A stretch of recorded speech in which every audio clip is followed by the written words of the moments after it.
₹1,00,00,000 సంపాదించి ₹1,00,000 దానం చేస్తే అది మంచిదా?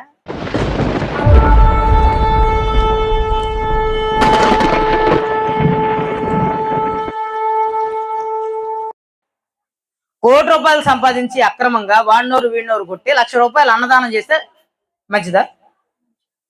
అది ఏమాత్రం మంచిది కాదు.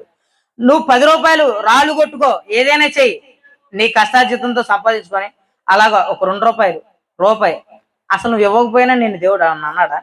పోనీ నువ్వు ఏమీ సంపాదించలేదు, అలాగే అక్కడే అలాగే ముష్టోళ్ళుగా నువ్వు ఉండిపోయావంటే దేవుడు నేను పరలోకం తీసుకెళ్దా?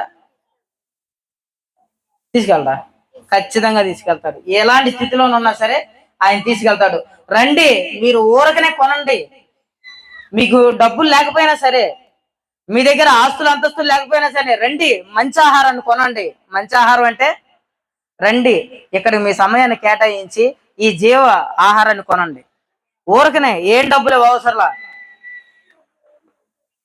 అవి పాల కంటే బలాన్ని కలగజేస్తాయి, తేనె కంటే మధురమైనవి. మీరు చెప్పండి, హాస్పిటల్లో క్యాన్సర్తో బాధపడుతున్న వ్యక్తికి నీ క్యాన్సర్ తగ్గిపోయిందని రాత్రి తెలిసిందనుకో, ఆ వ్యక్తి ఆనందానికి పట్టడానికి హౌదులో ఉందా? ఏముంది ఇచ్చారు డాక్టర్ గారు, 12 సంవత్సరాల నుండి బాధపడుతున్నాను, ఒక్క చుక్క రక్తం కూడా ఆగలేదు, ఏముంది ఇచ్చారని ఆశ్చర్యపోతారా? యేసు ప్రభు దగ్గరికి వస్తే మీరు చేసిన ప్రతి పాపం ఎంత దారుణమైందైనా సరే, ఎంత కఠినమైన పాపమైనా సరే అలా కడిగేస్తాడు ఆయన రక్తంతో. మీరు ఒప్పుకుంటే, అయ్యా ఇంకొకసారి అలా చేయను, నీతిగా బ్రతుకుతాను అవకాశం అవ్వా? నిజమే కదా. ఈ భూమే శాశ్వతం అయితే, ఈ మనిషే శాశ్వతం అయితే మనిషి ఎందుకు బతకట్లేదు? ఈ ఆనందం ఎంతసేపు ఉంటుంది? 5 నిమిషాలు. తర్వాత బాధ, వేదన, మళ్ళీ నీ హృదయం దాని మీద దోషారోపణ చేస్తుంది కదా. తప్పు కదా. సరే, ప్రపంచం సంగతి పక్కన పెట్టే, నీ హృదయం నీ మీద దోషారోపణ చేస్తుందా లేదా? చేస్తుందా? కాపీ కొట్టావు తప్ప కదా? దొంగతనం చేసావు తప్ప కదా? అబద్ధం చెప్పావు తప్ప కదా? ఎందుకు చెప్పానని నీ హృదయం నీ మీద దోషారోపణ చేయదా? ఖచ్చితంగా చేసేది. చెయ్యదు అంటే అది అబద్ధం. ఖచ్చితంగా చెప్పిద్ది. అయితే కరుడు కట్టుకుపోయే హృదయం అలా చేసుకుంటూ వెళ్ళిపోతారు, కానీ ఖచ్చితంగా హృదయం దోషారోపణ చేసింది. బయట ప్రపంచం ఏదో అంటారో పక్కన పెట్టే, నీ హృదయమే నీ మీద దోషారోపణ చేస్తుంది. ఇది డబ్బులు ఇచ్చి నిన్ను నువ్వు నాశనం చేసుకుంటాం కదా, అదే కదా. 100, 150 పెట్టి సిగరెట్ పెట్టుకుంటారు. శుభ్రంగా తప్ప గంటకు ఒకటి, అరగంటకు ఒకటి వెలిగిస్తూ ఉంటారు. ఇలాగ 50 సంవత్సరాలు చేసిందో, లేకపోతే ఒక 20 సంవత్సరాలు, లేదా 30 సంవత్సరాలు గట్టిగా తాగే కొలతను బట్టి తాగితే ఒకనొక రోజు లివర్ పని చేయకో, లేకపోతే ఊపిరితిత్తుల క్యాన్సర్ వచ్చో హాస్పిటల్లో ఉంటారు. హాస్పిటల్లో ఉంటే డాక్టర్ వచ్చి అంటాడు, నువ్వు సిగరెట్లు ఎందుకు తాగావంటాడు. అలవాటు అండి, చిన్నప్పటి నుండి తాగావు. అవునా? అయితే నువ్వు అలవాటు చేసుకున్న అలవాటు కూడా ఒక అలవాటు ఉంది. ఏంటి? మీరు చేసుకున్న అలవాటుకు కూడా ఒక అలవాటు ఉంది. నువ్వు ఒక్కడికే కదా ఉండేది అలవాటు, నువ్వు చేసుకున్న అలవాటు కూడా ఒక అలవాటు ఉంది. ఏంటంటే కొన్ని రోజులు అది నీలో ఉండి నిన్ను చంపిద్ది, అదే దాని అలవాటు. ఇక ఎవడు తప్పించలేడు నిన్ను. నువ్వు 80 ఏళ్ళు బతకాలి, బాగానే ఉంది, నీకు చిన్నప్పటి నుండి ఒక అలవాటు ఉందని నాకు బాగా చెప్పావు, కానీ అలవాటుకు ఒక అలవాటు ఉంది. అలవాటు ఏంటి? నిన్ను చంపడమే. చచ్చిపో.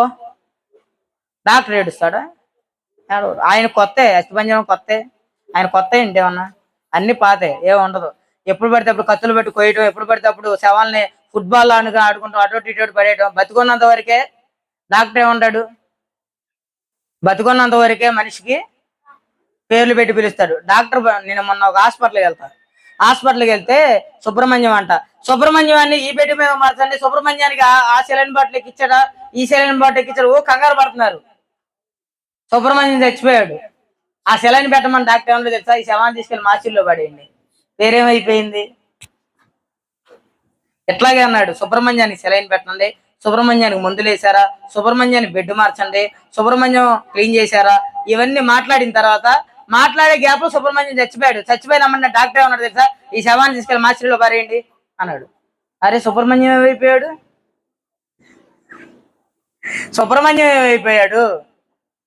పాలు ఏమవుతాడు, హరి ఏమవుతాడు, తిమోతి ఏమవుతాడు, కవిత ఏమైంది, కృపాలు ఏమవుతాడు, అక్షయ్ ఏమవుతాడు, అక్షర ఏమవుతుంది? శవాలు అవుతాడు. మట్టి అయిపోతాం ఒకనొక రోజు. ఇది పచ్చి నిజం. నిజమేనా? ఇది పచ్చి నిజం. అంచుల్లో ఉండేది సమాధానం. ఎవరికైనా జీవితంలో అంచుల్లో ఉండేది ఏంటి? మరణం. ఈ మరణాన్ని తొందరగా తెచ్చేసుకుంటున్నారు. ఆహారం కాని దాని కొరకు మీరు రోకలిస్తున్నారు. మీ శరీరానికి సంతృప్తి కలుగజేయని దాని కొరకు డబ్బులు ఖర్చు పెడుతున్నారు.